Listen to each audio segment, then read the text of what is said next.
Welcome back to the Creative Odyssey podcast, everybody. Welcome. Well, last week we had our very first guest, and I thought it was an amazing conversation, and so much so that we decided to triple our guest number here. Yep. So we have 3 new guests with us today. First, we have Caleb, who's actually running the sound. Thank you so much for doing that, Caleb. Caleb Cameron, everybody. Hey, guys. Thank you for joining us, and thank you for allowing us to use your awesome setup, camera, and everything like that. My pleasure. Thank you for having me. And I want to introduce the Ziba brothers, Emmanuel and Joseph. Hi, thank you. 2 recording artists in our presence from Burkina Faso. You got it. Let's go. Man, So first West Colorado, and now we have Burkina Faso. They're just coming from everywhere. And I want to shout out Caleb, Cameron, our OG trio. Yes. We have a jam session where we first did our podcast together. And that's kind of how the Creative Odyssey podcast started. Yeah, it really was the inception when we had that conversation. Yeah, we had a similar jam session. And then, for this episode, we decided to get together and jam again. Yeah. So we actually have listed the link on our video here, the jam session. So please check it out. I'm actually really proud of this one. Yeah, it was so much fun. That was a lot of fun. Yeah. We were going to record like 2 hours of jam and then do the podcast, but we got so into jamming that we just kept going. And time's up. So we had to come like 2 days later. 3 days later.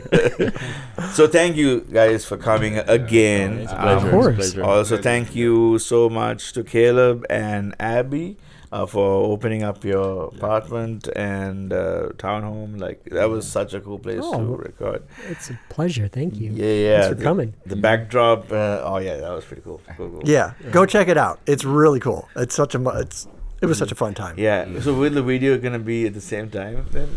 I don't know yet. All right. It's a lot of responsibility. Figure it out. You can edit one of them. I I'll can edit the other. Yeah. There you go. Yeah, there you go. You do the podcast. I do the. You know I like the podcast. Yeah. All right. So we're doing something different today. Caleb's actually going to tell us the topic about our podcast. Put me on the spot. Listen, you're no longer a guest. You're like one of the originals. I mean, it's kind of funny because really, if it wasn't for you, I feel like we might not have been doing this at all.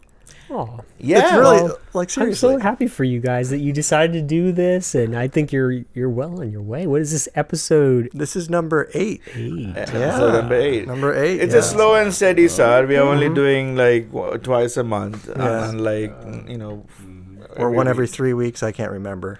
Yeah. Pretty We're having a good impressive, time doing it. 1 to 2 a month. That's what we're going to do. You Yeah. guys are doing fantastic. It's fun. So what's the topic?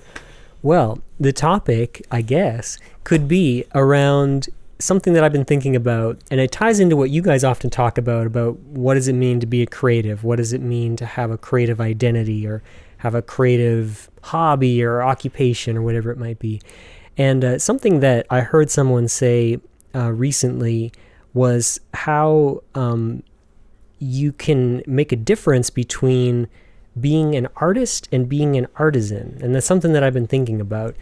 And I can explain more about what I'm thinking about on that. But I think the other thought that I've been having lately is how you could sometimes have the assumption that if you're doing a creative career or you have a creative title, like I'm a music producer, I'm a video editor, I'm a painter, I'm a Lego model builder. I don't know what else there is. Those flowers in your home. Hey.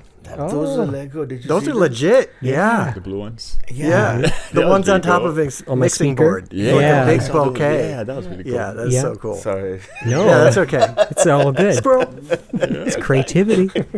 So that's kind of the thought. It's like, is it possible? This is my question. Is it possible to be in those careers or to have that title and have that almost be your identity, but actually not be creative in that?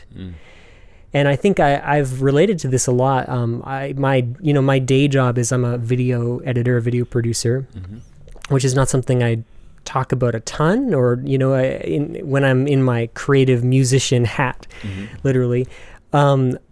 And so, but, that's a very creative job. And then at night, I often will, night, whatever that is, the metaphorical night, I do music as my primary creative thing, or I have other like creative hobbies. I'm just a very creative person as my core. But I think sometimes people think that like, oh, well, you have a job, you have a creative job, you get paid 9 to 5 to do creativity. And oftentimes I don't feel that way, because I think that the creativity that I'm doing is more so akin to what an artisan would do rather than what an artist would do. And I think about that distinction between like an artisan is someone who's making a product, they're repeating that product over and over again. And so it's, there's an act of creating in that, but it's not necessarily creative. You're not necessarily coming up with something new, especially when you're working in a corporate setting, you're following brand guidelines, yada, yada. It starts to become very factory-atized, if that's a word, I don't know. Yeah, and when you repeat something over and over and over again, you get so good at it, you almost can do it in your sleep. Like you're almost unconsciously doing it. There's no emotion attached Right, to there's it. no emotion.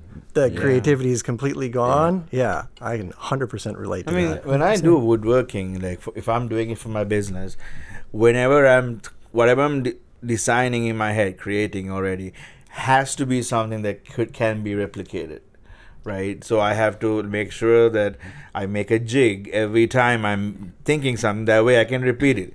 Because what's the point in making something that I can't replicate, right? So there's a creativity, but I guess coming up with the jig that you're making, that's creative. Right. But after that initial creativity period, everything else is just repeating. Do you think you have like a number where it's like, okay, I've created this one thing X number of times, 3 times, 20 times. I feel like there's like you can still be creative to a certain point for so long, and then you kind of cross over into that artisan. Like you go from artist over to artisan.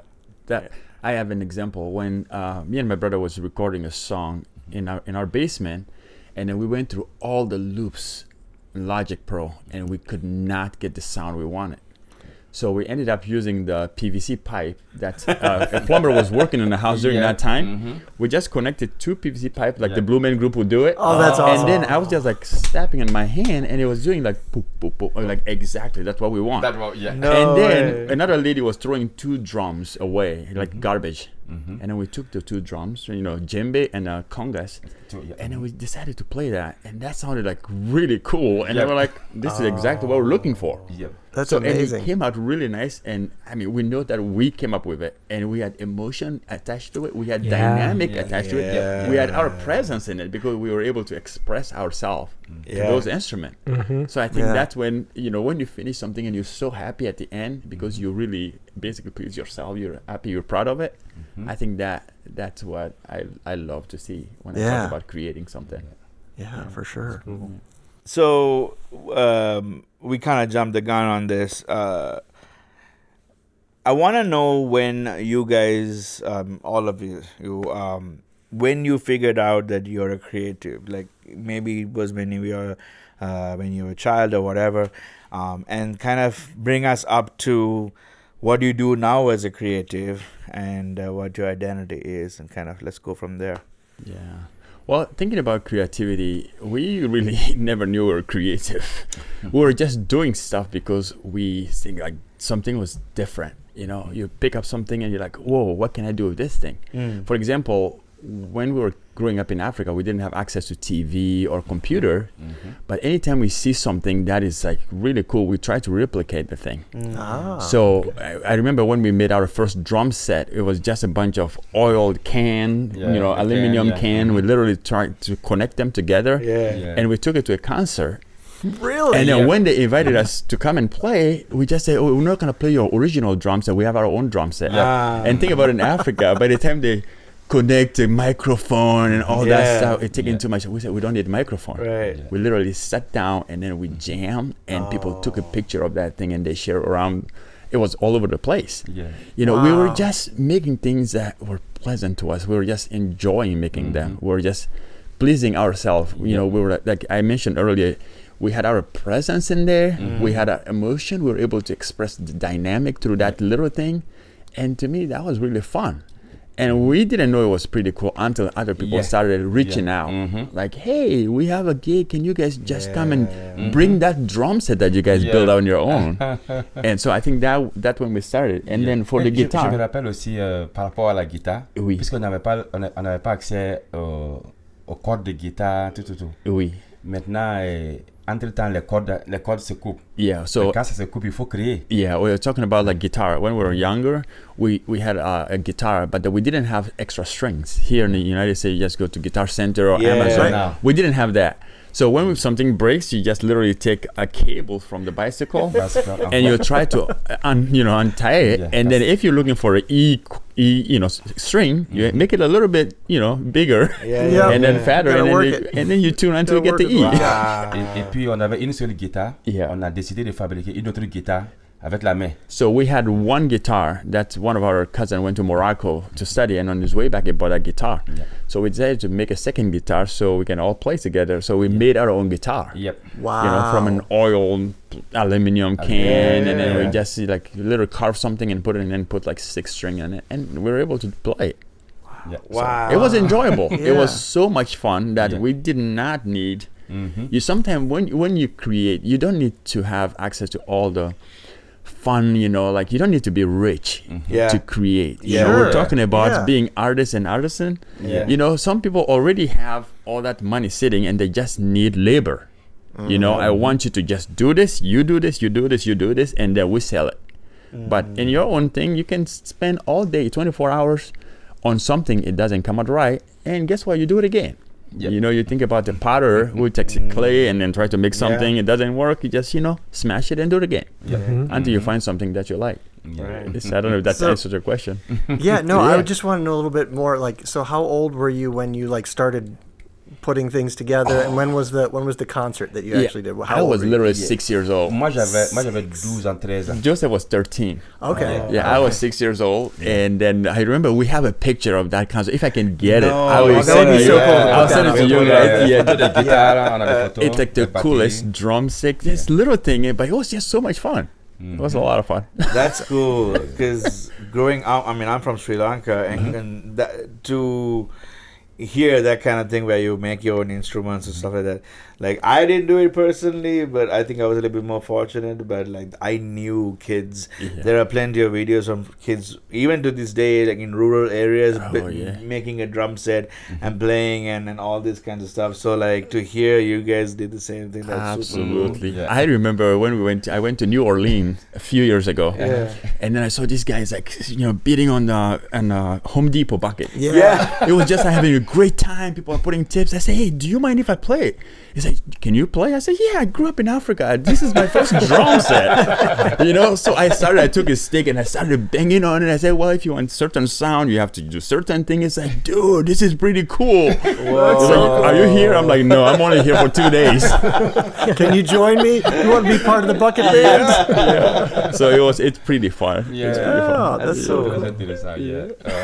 I feel like everybody, any creative, at one point in their life needs to kind of fashion something for them to be more creative. Absolutely. You guys had whatever was at your disposal. And I feel like back when I was a kid, I had a workshop. My dad had this little back room in the basement, and it would be little tiny pieces of scrap wood that, I didn't know what to do. I just started cobbling them together and just made something that I could then further make something even different from that. So I feel like cool. every creative has that style. To some degree. So then to now, how would you explain you as an artist? I'm guessing that's what you're going on. You think you are, right? You as an artist or artisan? Well, I love creating stuff for me and my brother. We love creating stuff for our own enjoyment, and then through whatever we enjoy, we hope that people also can find joy by listening to what we create. So for example, when I talk about instrument, for example, I have the gourd with me. The gourd is something when you talk about a gourd in Africa, you can use this. We use this for you can carry milk and this thing. You can bathe your baby in this thing. You can actually have a family meal in this thing. And at the end of the day, you use it as an instrument. So that's one thing that's one thing that can do all kind of multi-purpose. Yeah, definitely really. multi-purpose. So when we started creating stuff, we started enjoying it, and we found out that people were like inviting us to different events, and we were like, okay, wow, this is kind of cool because we didn't know this was noticeable. We started something from nothing, and we were enjoying what we were doing. We were having fun, and to see people having fun because we are having fun, it made us even more fun, you know. Right. So I think we know that's how we created it. But go ahead. Pour compléter aussi, la créativité, ça nous a permis, ça a permis à d'autres personnes, des jeunes qui sont devenus des grands batteurs, mais qui ont commencé chez nous à la maison. Avec les petits trucs là. So it's talking about the same drum we created earlier. We had some drummers now that are well known. They travel around the world. They started in our home. Yeah. Really? Because when they saw us, we did it, and they came every morning. They started beating, and one is like really, Bernard, one of our friends, his brother is a bass player. Oh yeah. His best friend is one of the best drummer in West Africa right now. Yep. And they started in our home. Wow. So for us, it's like joyful to see somebody starting here and they're over there, which it's really fun to enjoy. It's really I want fun to get enjoy. to you, Killer, but I want to ask you a question. This is interesting. Not that your life is not interesting. Trust me, I'm super excited to hear about that. Yeah. So tell me about that. You were telling me like how you guys, your family was very different from many families in Burkina Faso. Tell me more about that. So we grew up 8 kids in the family. My dad is a musician and he plays, harmonica, saxophone, clarinets, and flutes. And he belonged to he was one of the part of the member of the band in the village. Yeah. So some reason my mom used to be part of the royal family. So my dad, being a musician, really fell in love with my mom, and they got married, and then they had 8 kids. Yeah. So we were so growing up, we always listened to music. Not that we play, because we didn't have access to instrument, but we were able to just listen to music. You listen to it, you enjoy it. Yeah. And then we didn't. Only my brother Moses likes to play wind instrument, like clarinet and saxophone and all that stuff. I love percussion. And then my brother Joseph, he loves guitar. So, but being part of the family that has been around music for a long time, I think that's really kind of activated the brain pattern, or like the neuro whatever, to just be more creative and enjoy more different type of music. Just we listen to all kind of music. Music from India, Sri Lanka, music from America. We listen to all type of music, and I think that kind of opened up the door as far as being more creative and combining more stuff. When you were growing up, how did you get the music that you were listening to? Was there people in your life who were curating it or influential and giving you records or showing you things? Like what were your sources? So we had a radio station. The RAC is it's like an Alliance Church. It's only one radio station at that point. Okay. And 7 p.m. on Monday, 7 p.m. on Monday was listening time for music. So the whole family will gather after we have dinner. We literally place the radio in the middle and we'll listen to music. Wow. That's what we did. And then the host will be like, hey, this music was written this year by this person. And that's how we did it. And then when the battery runs low, it's over for the night. Yep. We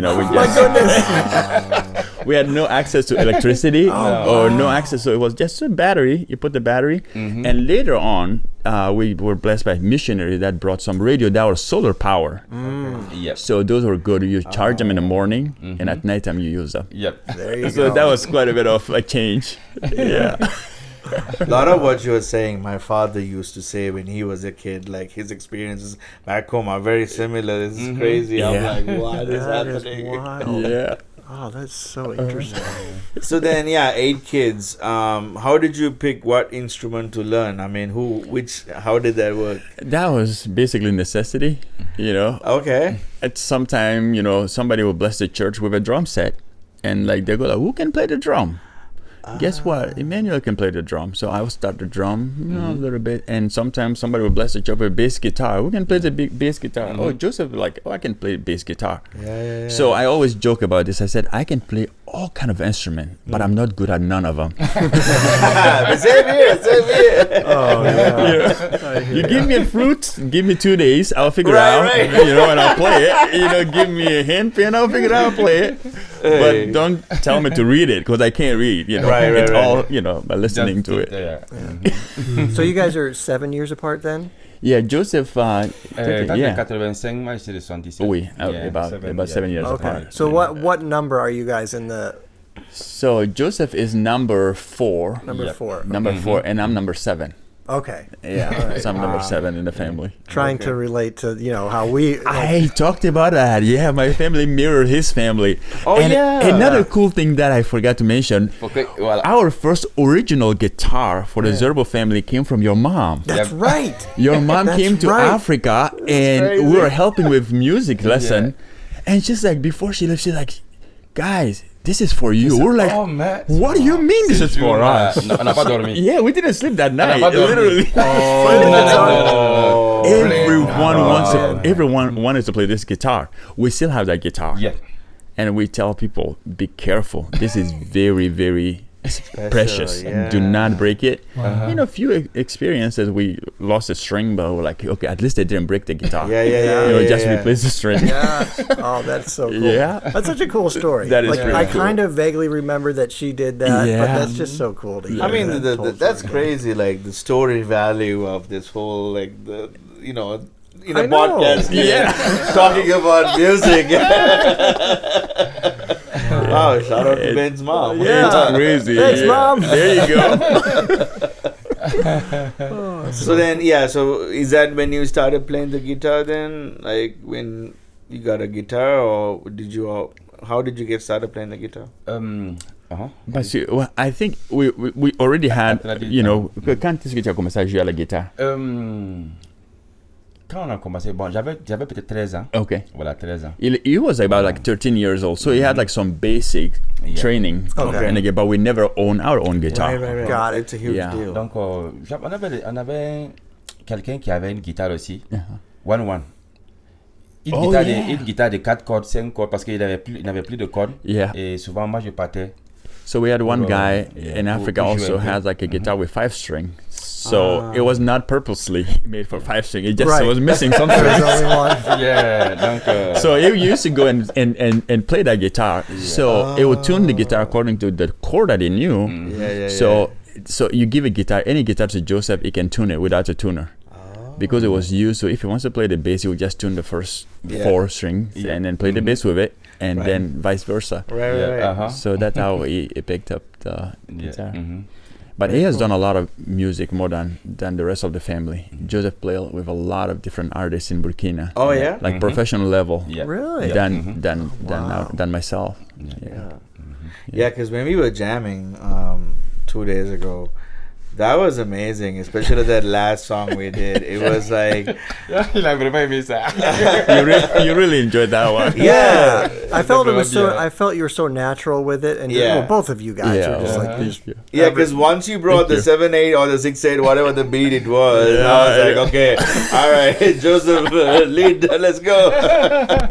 It's always fun. C'était bien, c'était vraiment bien. It was enjoyable. It was so much fun. It sounded like a Kenyan or Nigerian type of vibe song, like the electric Afro beat. It was And the polyrhythms. Yeah, absolutely, a lot of polyrhythms. And I don't know if you looked at the video, but Caleb was having a blast. It was like with that makeshift the rice shaker.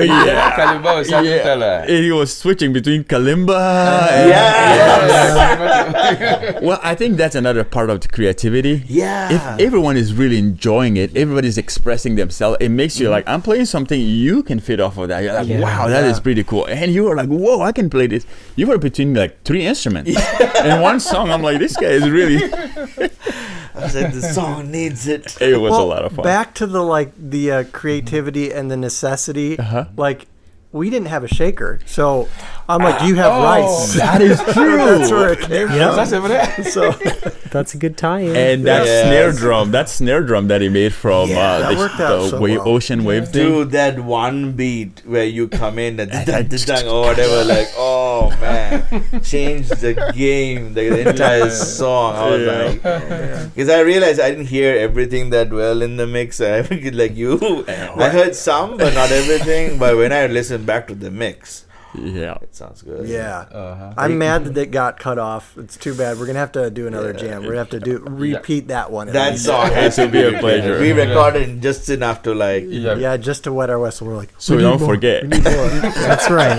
We got it written down. You know, this is a tangent, but do you forget things that you come up with especially when you're making music? Absolutely. Well, it's not so much as forgetting something. Sometimes I have something that doesn't come back until maybe 7 years later. Right. Sometimes I'll start something and I'm like, this is not going anywhere. So I'm just going to forget about it. Then fast forward, one day I'll be like writing a song and I'm like, find out this part could be a bridge. For it. And it's really cool because I don't write all the songs that I wrote. None of them are basically on a piece of paper. Oh. None of them. Okay. My wife gets upset with me. She's like, you need to write this thing because we don't know if something happened or whatever. Do you record it on your phone or anything like that? I can write a song from top to bottom. Like we just recorded once last week. We did a whole song. It's not written. And my brother said, hey, send us the lyrics so we can. I said, oh, it's not written. Whatever you have in a recording, that's what you're going to sing. So I think I need to just focus more onto that, to just, record and write them for the future generation if they're interested in it.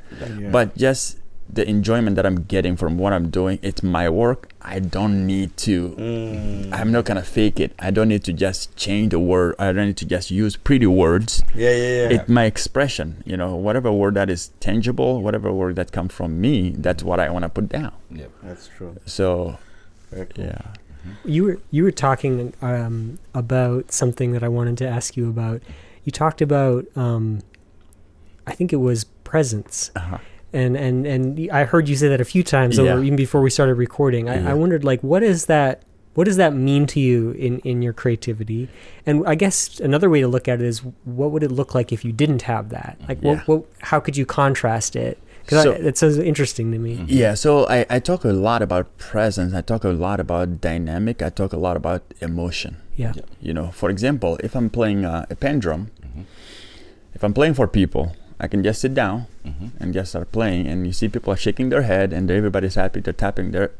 But sometimes I can play pen drum in front of people without seeing one person. And that's the emotion and that's the dynamic. So let's say I'm playing the calabash, for example. It's a gig, everybody's like, everybody's happy. Yeah. But if I decide to just play with emotion, I could just like...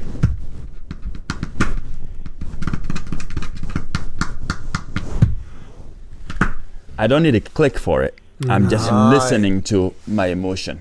When do I come up with the bass? When do I come up with the ghost note? Is the ghost note too distracted? Am I feeling the music? Am I enjoying the music?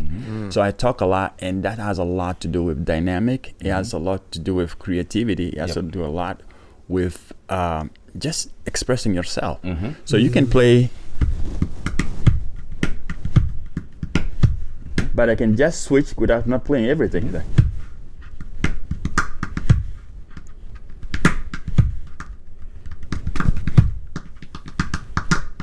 Yes. So it's like, okay, what's coming up, and it goes like from 1, 2, 3, and you come back, release the tension, don't just. I feel like you're not confining yourself to normal patterns either, which is wonderful. It is pretty cool because like sometimes for me, a click is such a distraction. Oh yeah. Because I know that I have to focus on the click and I forget what I'm playing. I'm just thinking more about the click. Does it make sense? I was just realizing that we didn't have a click. No. Don't need it. I don't think you can really technically jam with a click. I feel like it's not as raw. I feel like because I felt like every dynamic, we all felt it, and we all just like all it took was one person when we were jamming for one person to kind of be bold and just follow what you felt like playing in that moment. Well, and Caleb said something really cool. One of the jam sessions, I said, okay, let's make something beautiful. Let's create space for one another to express ourselves. Yeah. And that was really cool because you started that chord, and I was like, when is he gonna play the second chord? It waited a little bit. I was counting 1, 2, 3, and then he came in nowhere, and I was like, okay, there it is. this guy. He was at that point. You were facing the other direction, and you're like, okay, when is he gonna play the next one? And it picked up. Yeah. Right. I think it was really cool. It was really, really fun. So. To your point about the tension and release, I feel like that was perfectly placed there because we're like, whoa, Like, where is it? It was There it is. That's right. it was really interesting because it was. I've been really analyzing what happened at our jam session because every time I jam with somebody, musicians, I'm blown away, especially musicians who understand who are present in that music. Yeah. Right? Anybody can play, but not everybody can understand dynamic. Yeah. Not everybody can understand what you are thinking. Yep. And even allowing like, okay, Joseph's about to like play something, I can feel it, and then you come in and you're like, ooh, Yeah. right, and then I don't know what I don't know if you can teach that. I'm not certainly. I haven't analyzed. Either a it. lot of You can practice probably or answer it's that innate question. talent. Yeah. Yeah. I feel. It's tricky. I think it has a lot to do with listening in my mind. Yeah. And I think what you were talking about was so interesting about the difference between I guess presence and feeling or just giving space and listening to where the music is taking you. Yeah. It's another metaphor I've been thinking about in improvisation. And this might be a little bit nerdy and a little bit strange, so bear with me in this metaphor. But if you're familiar with like role-playing games, right? You know, Dungeons and Dragons, that kind of thing. So you'll have like a dungeon master, and you'll have players, right? Players who are responding, are the characters. You know, they're making choices based upon scenarios. Yeah. And this is just a silly analogy, but I've thought about it recently with music improvisation. And I thought, well, which one am I as the musician? Am I the dungeon master or am I the player? Yeah. And I thought, actually, I think I'm just a player. Yeah. I think the music is the dungeon master. Yeah. I think the music is the story. Yeah. And I'm just here to listen to it. I'm just supposed to let myself as a musician kind of be channeled or make decisions. You know, I mean, it's not, you don't have to get mystical about it, but I'm just making decisions about what am I going to respond to in this story. Absolutely. And then the story will evolve. Absolutely. And then I'm going to respond to that some more. And then when you add more characters, you make a party. It's very true. Now we're all on this adventure together. Yeah. And so we have to work together, or we could maybe not. Maybe we could fight a little bit. Maybe there's some tension. That is true. There's a lot of things that, you know, That maybe is true. I think sometimes there's probably a good and bad way to have tension in collaboration, where you're intentionally adding, you know, dissonance or layering, and then you release it. You always have to have tension and release. You have to. You know? You have to. But, Tension is important. Someone mentioned to me, I said, hey, I got this pen drum. He's a professional pen drum player. He's like, you know what? Think about this. You have a friend sitting, listening to you. You want to ask him a question and give him time to respond to you. Yeah. That's so good. That was like the key for me to play the pen drum. Because when I took the pen drum, I was like, you know, I was just like trying to hit it as hard as possible. But then when I started like question and answer QA, just a tap it, you listen to it, the pen, it resonates. It's like, whoa, okay, that's a different level. Yeah. And it's been helping me a lot. I even mentioned to my brother when I play drums now, I said like, I feel like I'm more creative. It's not just like, you know, I was playing with our friend Alex, and Alex like, dude, it looks like you're playing a lot of odd timing. I said, I'm just feeling what I'm playing, you know? So it really kind of opened up a different part of your brain. You embrace things that are more challenging than just like, you know, so creativity, don't just create and be stagnant. You know, try to create and try to like excel in your creativity. You know, you have to excel, because otherwise it's like a stagnant. You're like doing something, and then when you start hating something, it's over. You know, you're not gonna do it anymore. Well, I feel like that kind of goes into the artisan thing. Like if you're not challenging yourself in the creativity, you can almost fall into that. I'm just doing the same thing over and over and over again. And then it gets really boring. Absolutely. And it's no longer creative, really. You know? That is The thing I like about what you said, to to get to the point where you're able to be present in your music when you're playing, you have to almost come to a place of confidence of who you are as a person. Yeah. As a creative, are you going to be like how quickly are you going to forgive yourself when you make a mistake?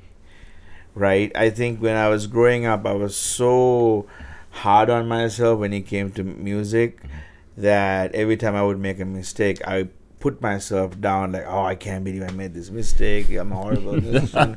All these kinds of things. It happened. Yeah. And not until like in my 30s, I was like very comfortable. Like, I don't care if I made a mistake. Yeah. Like, okay, fine, I played a flat in a wrong time or a wrong key signature. Like, okay, boo hoo. But that's just 1 second of the entire song. That if I'm able to like recover and bring the person and do a whole dynamic, they won't even they won't remember that. That's true. Yeah. But to be present, you have to let go of all those boundaries, all those walls that you put up, and say it's okay. Yeah, absolutely. I'm just creating over here. Yeah. No police. You see that a lot with street performers. Yeah. No one knows when they make a mistake. Oh, They don't show it. No, they're playing and people are enjoying it. People are dancing, even if they know what they did is wrong. Yeah.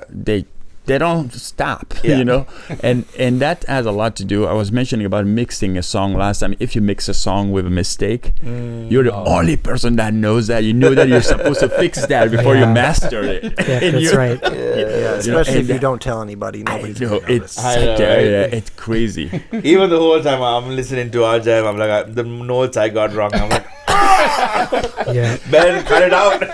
We don't know that. We don't know that. Only you know it. We're just enjoying No, you can hear it. Now I'm gonna have to listen again. So yeah, I would really like to shift to Caleb and get a little feedback from him. Yeah, you guys are fascinating, but Yeah, is also I know. Caleb is pretty cool. This is a cool room here. It's a pretty for cool sure. room. Yeah, We all you celebrate guys you are guys awesome. Yeah. So I guess the question that we always ask is, what does creativity mean to you? And what was like the first thing that you can remember as a creative, or when did you realize you were a creative? So answer in whatever order you want, but It's a great question. yeah, like I feel like a lot of people kind of they don't like realize that they realize they were creative until like much longer. Yeah. Like Sure. looking back, do you have any specific story that you were kind of like, oh, I remember doing this? And that was definitely creative. One of the first memories I had. Earliest memories of creativity. I mean, I grew up around music. My dad played guitar. He still does. He's a guitar teacher. Cool. And so grew up around a lot of musical instruments. So that was always encouraged. I think I had like a toy guitar when I was really little. I think the first instrument I learned to play was piano. I did some like formal kid piano lessons. And then eventually I kind of was drawn towards percussion and drums. And so then my parents kind of followed suit with that. And then, of course, my dad wanted me to, learn guitar. But at the time I was a little too young, it was too hard on my fingers, and I got discouraged. And so kind of bounced around between the different instruments. And as I started growing up, I also could sing. And so I did classical voice, and that kind of was the thing that I did the most, honestly, or the most seriously, or took the furthest, probably until I was, puberty hit, and I was pretty discouraged by how my voice was handling that situation. And so I didn't have the tenacity to really stick through the change of that. And so what did you sing, treble then? Yeah, I was very much the boys' choir, soprano in the choir. Yeah. I did the same thing. Really? That's so cool. Really? I didn't know that. That's hilarious. Yeah, And I went alto life. and then baritone. Straight to baritone. Right to baritone. Yeah. Yep. So yeah, music was always a big part of my life, and so I studied classical music in voice and theory, and a little bit in piano. But then around that time, drums was also my other big thing that I studied, and I was playing in church all the time with my dad on worship teams, and had a teenager band. I was a drummer in at least one or two bands. I think when I was like, my dad was also a coordinator of bands, and so he would like pull together teenagers from the church and make these bands happen. Cool. It's kind of like our manager. Yeah. That's amazing. And so there was The Pure Energy Band was the first one, and then the Can Band was the second one. The Can Band was a trio, and we had some potential. Yeah, that one was good. You know, the band kind of broke up after a couple of years for creative differences. Well, so yeah. The guitarist, is going places, but it was funny. But fond memories for sure. And so music was always a part of my life. And then there was a moment where everything kind of changed for me, and that was when I saw someone use a computer with music for the first time. And my dad, again, a lot of my music and creativity ties to my dad. He was running this program called Guitar Church. It was a guitar club that was out of our church and invited people from the community to come and learn how to play guitar. First Saturday mornings is when we did this. There was 100 people showed up on the church's church's doorsteps with their guitars in hand, which was pretty cool. So it was at this club, and one of the speakers there had a Mac, and this was like probably when I was 12 or so, and it had GarageBand on it, and that blew my mind. I see these virtual instruments. Before that point, I just thought that people made music in studios, and you had tons of musicians, and you had to have all of these things in places and producers and all this stuff, and I think this really like triggered the creativity in my mind, where it's like I was already experimenting with synthesizers and keyboards and improvising, and so the ground is very ripe. I mean, I would write my own songs and record them on cassette players and things like that, whatever I could do with what I had. But this was a game changer because also I was interested in classical composing. And so now I can use virtual orchestras, and so I think the first piece that I did in GarageBand or Logic eventually followed shortly after we got a Mac and we got things going. Was I think I did a orchestral arrangement of "Oh Holy Night," the Christmas song. And so that was like a big moment for me. I was so proud of this. I remember burning it onto a CD, and we'd take it down to the music store and we'd like show it to the sales guys, and like my dad would be so proud. He's like, "Look at what my son did," he's come out to the car. Cool. That's cool. So that was like a fond memory. So yeah, all my life I've been doing music. And eventually, the creative doors of music led me to want to do that more professionally, and I studied it in college, and after college that kind of led me to film scoring and other audio production work, which led me to video production work, which kind of led me down the thing that I've been doing for the past 10 years or so.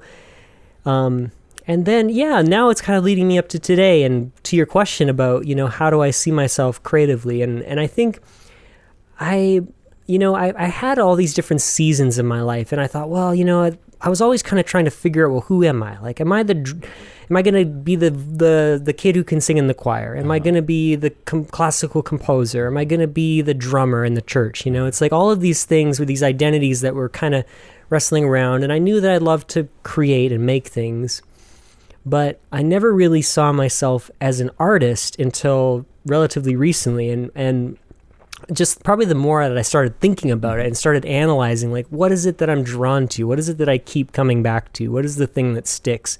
Why do I even do this? And I think also probably because I've been an artisan a lot. I've been paid to do creative things since I was a teenager. I started running sound as a job and doing AV and doing music as services when I was probably 16. And I've been doing those types of, gigs and up until getting, full-time creative jobs for that whole period of time, with a few other random things sprinkled in. And so I think I was very much building an identity as an artisan. And I think that was kind of draining me in some ways from recognizing that, okay, I know how to do this well, I can repeat this, but there's still this other part of me that wants to keep coming back and writing songs and coming up with things that I haven't thought of before and doing things that don't really make money and it doesn't really matter, but it brings me so much life. That's it. And so when I started really accepting the fact that, I think I'm an artist. I think that is really that's how I see the world is as an artist. And a friend of mine, one of my best friends, affirmed that in me one time, and he's like, you know what, you're really an artist, and no one had ever told me that before. Wow. And all these years of being a creative and being a musician, nobody ever said, no, you're I think it was because I was explaining something about like jobs, and I was like sharing like, I don't know what I should do, man. Like should I do this, or this job I could maybe work in this field or whatever. And he's like, I mean, you're like really like just affirming that in me, like no, I see you're an artist, and I'm like, thank you. I mean, that meant a lot coming from someone that was close to me, for sure. but that really helped me even shape my own narrative. And so affirm what you see in others. That's another thing. If you see someone absolutely. It unlocks That's a good lot you of things. mentioned that, because our last guest, Joey Liberto, he was one of our first fans. He saw us on Instagram. He knows him, but he was one of our first people who has been like commenting and sending stuff in, and so we actually made him our first guest last week, and it just him affirming us like, hey, I see what you guys are doing, keep doing it, keep whatever. I'm curious, Ben, do you think of yourself as an artist or artisan? That's a great question. I mean, I don't feel like I do creative work, or at least the creative work that I'm drawn to anyways. I feel like I don't do that for my day job. So I feel like I'm definitely way more skewed artist than I would be an artisan. Now, the thing is, I would happily take a job doing something that would be an artisan, but I haven't, because I'm guessing that I would probably fall into the bucket that you fall into, where it's like, this is something that I love doing, but I don't really enjoy it, because it's like I'm doing the same thing over and over and over again every single day. So with the different creative outlets that I have, I feel like it would definitely be artist. The one thing I find interesting is I don't do creative things for the most part for a living. So I'm more of an artisan in that sense. But I've actually been seeing the freedom of just like, okay, I'm just gonna go make a song, and it will nobody will hear it. Like, I'm just gonna go play around and make a song just for me to, and I would spend like 5-6 hours until like Lizzie comes and like, hey, do you know what time it is? I'm like, no, I have no idea. The classic wife asking the artist, do you know what time I'm like, it is? no, I don't. It's set up where I don't see the time. I'm working. So the whole concept of the artist, that's cool, man. Like, I think I don't know about you guys, but I think, at least from what I've heard, we've all come to a point in life where, like, okay, we need to make money. That is a priority, yes, but also like we need to allow time to create. Right? If we don't do that, then we are just useless. Like, we are not thriving. Very true. Right. And I think sometimes we also have to take this gift we have as artists, to bless other, and if it brings money to us, that could be just a bonus. Because I remember when we talked about it before our jam, I said, hey, we are the Brothers Herbal. We don't like to go out that much.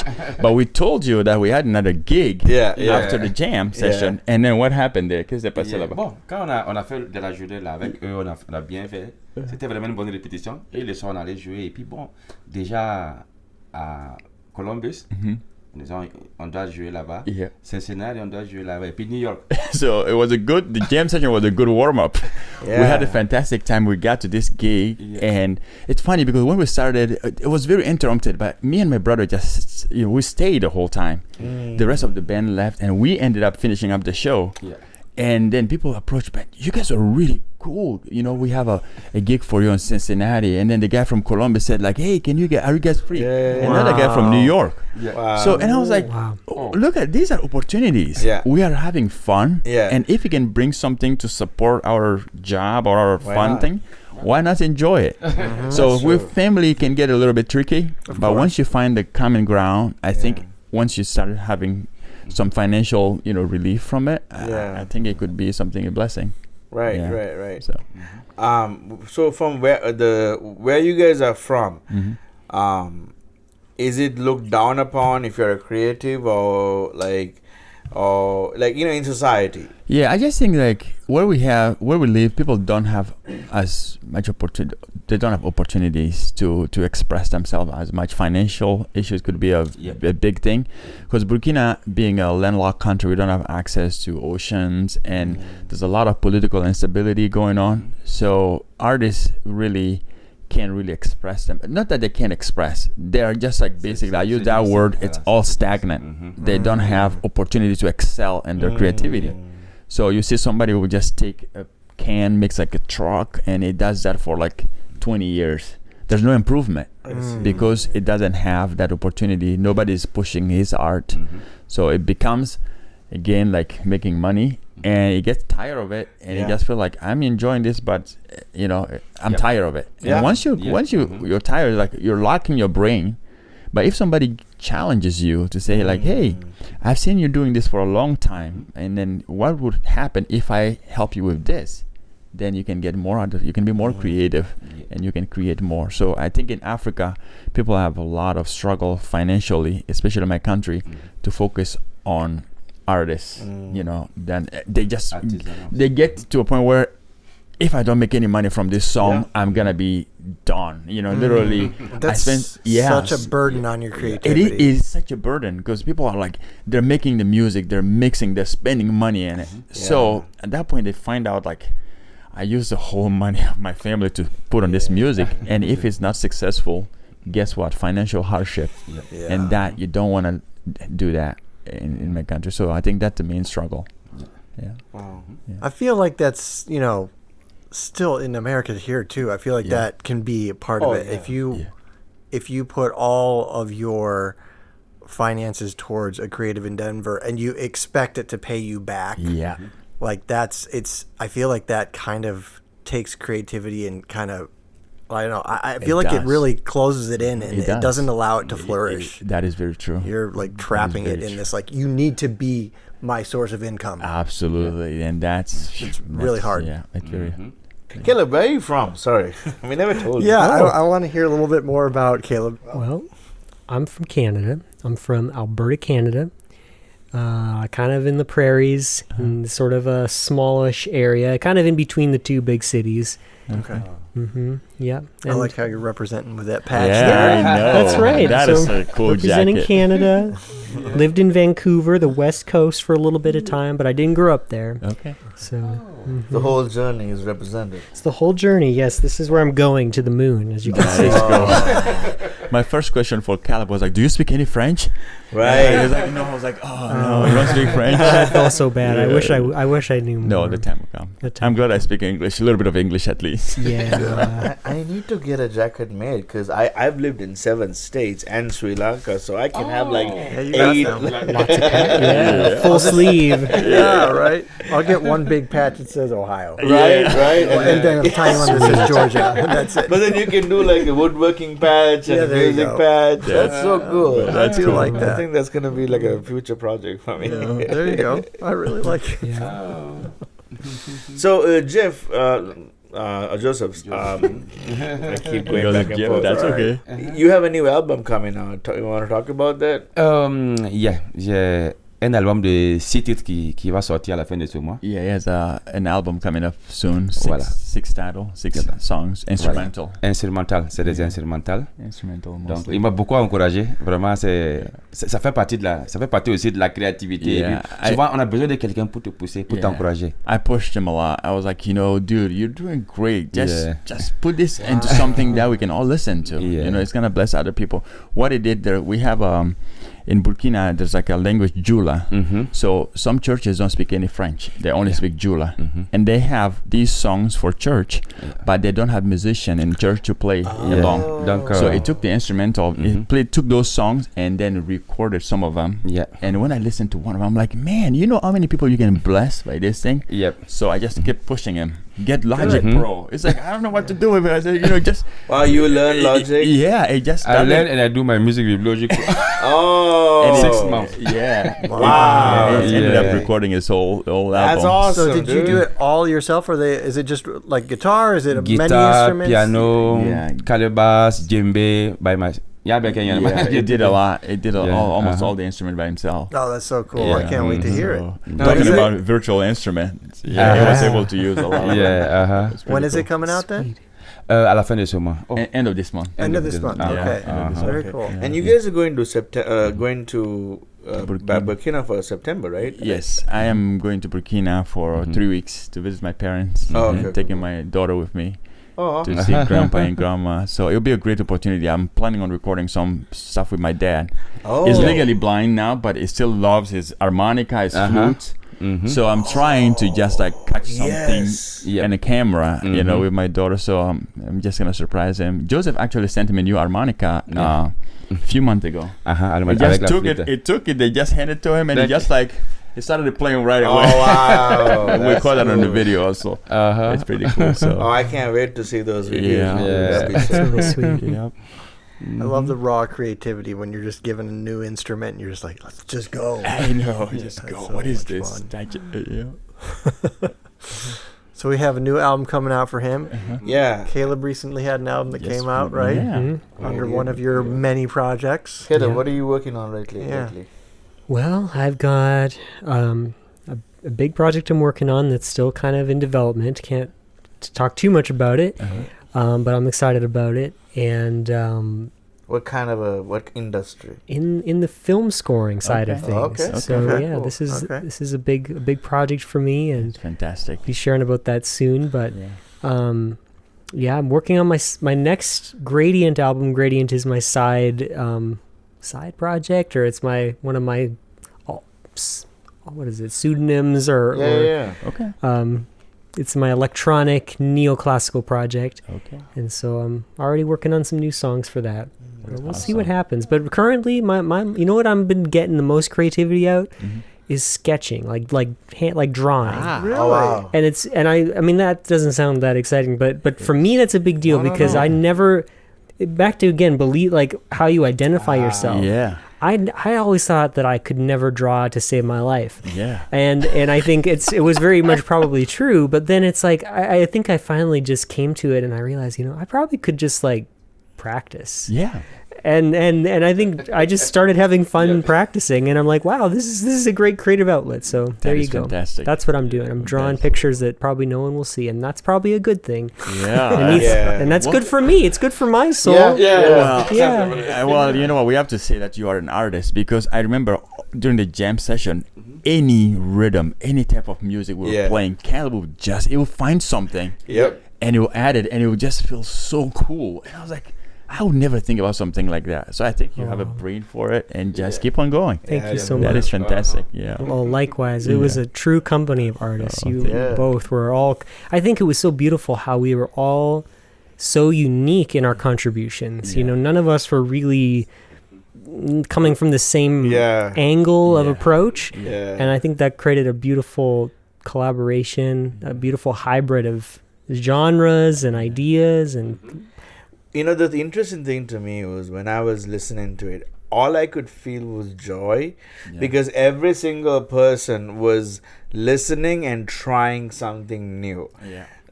And the thing is, I was thinking, when you play live in front of a big crowd, in my experience, I've only done it at church. Our church is huge. And every mistake, every note you play, you can hear really well in your in-ears, and very well out there. There's a couple people who are picking it up. Right. Yeah. So then, but in this situation, we didn't care about that. We allowed each other to just trust your guts and we'll follow you. Yeah. I don't know. I think I'll be talking about this for a while until the next one. Keep going. But great. One thing I wanted to mention was what I realized was, as a creative person, we can't. Let's say you have a regular job, right? But you also do music, right? If it was just music, it wouldn't be enough. No, absolutely not. You do woodworking, you do renovation stuff, you do lawn mowing, you do tree splitting, whatever.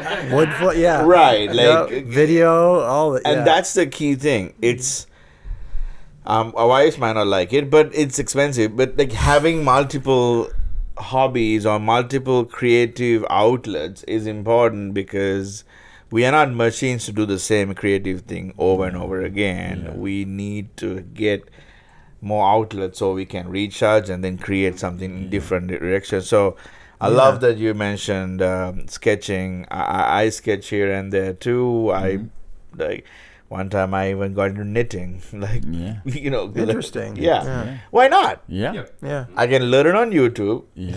That's So and if I'm doing something wrong, who cares? Yeah. that Do is you true. go, and I can ask this to each and every one of you, but do you kind of go in cycles? Because I feel like I'm specific, where it's like, I really need to do woodworking now. Yeah. I really need to do music now. I really need to do video now, or whatever my outlets are. Yeah. I don't feel like it. There's obviously some concurrence, but I feel like it's really like, okay, it's always like, it's always shifting around. And it stays there for a little bit and doesn't like bounce a lot. Do you feel the same way, where it's like, I need this outlet? Yeah, my brother's been encouraging me a lot because we started our little cleaning company not so long, couple years ago, and because we've been so busy and then trying to create, jobs left and right, I think for me my creativity was actually dying down because I feel like I was not carving time for it, and every time my brother would be like, "Hey, you need to take time out to do something that you enjoy. Don't worry about the business is going to be fine, but what I worry about you need to take time for it. You need to carve time for it." So it helped me. We put up my studio together in the basement.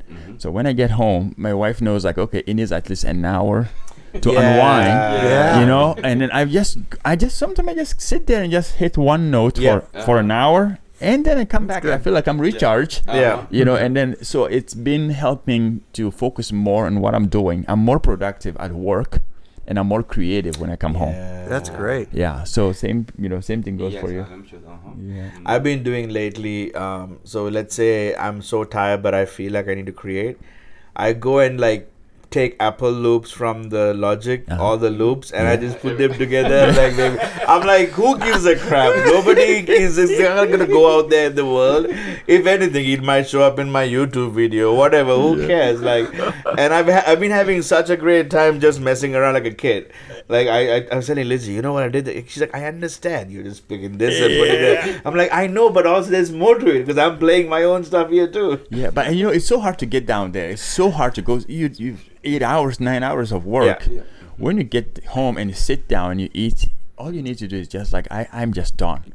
But then when you go down there, you're just like in your environment, it's like, whoa, I'm so happy I'm here. Something wakes up. Something wakes up and he makes you create, and it's really fantastic. I think I encourage everybody, if that's what you love to do, just carve time for it. It doesn't have to be a whole day. But if you can just have that rechargeable battery, just go down and do something. So then, what age do you stop doing that? Well, when sometime what's the question again? What age are you? Should you stop carving out time for? I am never gonna stop. I guess when I'm dead. The answer is never. But that's why I asked that question. I want to highlight, like, really quickly, if you're listening to the podcast, we are like you. Every single person that's going to come to this podcast as a guest is a creative who will never stop carving out time to set up your basement recording studio, basement wood shop, or bring your piano, roads, everything when you move into a townhome. That's crazy to a normal person who's not a creative, who would not understand what are you doing there. No, this is important. So I can make music, my friends can come and make music. Wow. And none of us are 18 years old. We are acting like kids because of our creative outlets. I keep going back to the jam session, and maybe I'm talking too much, but the last song when Caleb jumping up and down, shaking the rice shaker, I saw a little Jacob Collier, dude. I was like, let's go. Oh man, that's a lot of fun. Such a good time. Anyways, I think we are really running behind now. No, I mean we're good, but I think this has been a great conversation. Thank you. I really appreciate you guys taking time, 2 sessions to coming all the way out here. I'm glad that we were able to do that, and I want to keep this going. I want to do another jam. Like we were talking, maybe once a quarter or something like that. I know life is it can get in the way and it goes real fast, but it would be so cool. Yeah, I want to really say thank you. I mean, I did not think this was going to happen. Like, mind you, a week ago when we were supposed to hang out, a freaking storm, 5 storms and tornadoes actually. Yep. 5 tornadoes hit in Cleveland, Ohio, and all the areas, and that hasn't happened in a while. I was kind of skeptical. I was optimistic. Yeah. Like, well, you lost power. You lost power. I lost my computer. Did you? Nothing happened. Oh, you're good. You were. I mean, not like shoving in people's face, but like, thank God. Well, I was fine. We were in the basement. Like, Lizzie was freaking out, but we were in the basement, which is cool. But anyways, so we actually have the jam session. Please listen to it. It's in the description. Anything y'all want to say before we end the podcast? I don't know. You want to play your... Oh, guitar? yeah. You know what? Play it out? Yeah, we can do a little jam session here. Oh, not No, but Just play a little ditty out. Yeah. So Yeah. how about this? I'll end the podcast, and then you immediately like start while I end it, and then you stop whenever you want to. Where's the guitar? I got guitar. Yeah. Caleb, you want to tag along with the? You want to do the hi-hat? We could double it. Yeah, let's double. This is the Creative Odyssey podcast. My name is Sharon, and this Ben? is Ben. Thank you so much, Caleb Cameron. We're gonna share the camera. Emmanuel Ziba. Hold on, before we start, I'm gonna get this Osmo. Oh no, it's right there. And Joseph. Je vous en prie, monsieur. Yeah, You are welcome. Thank you. Thank you, guys. Until next time, keep creating, keep dreaming, and keep exploring your own Creative Odyssey. Thank you, everybody. Take care. Thanks, everybody.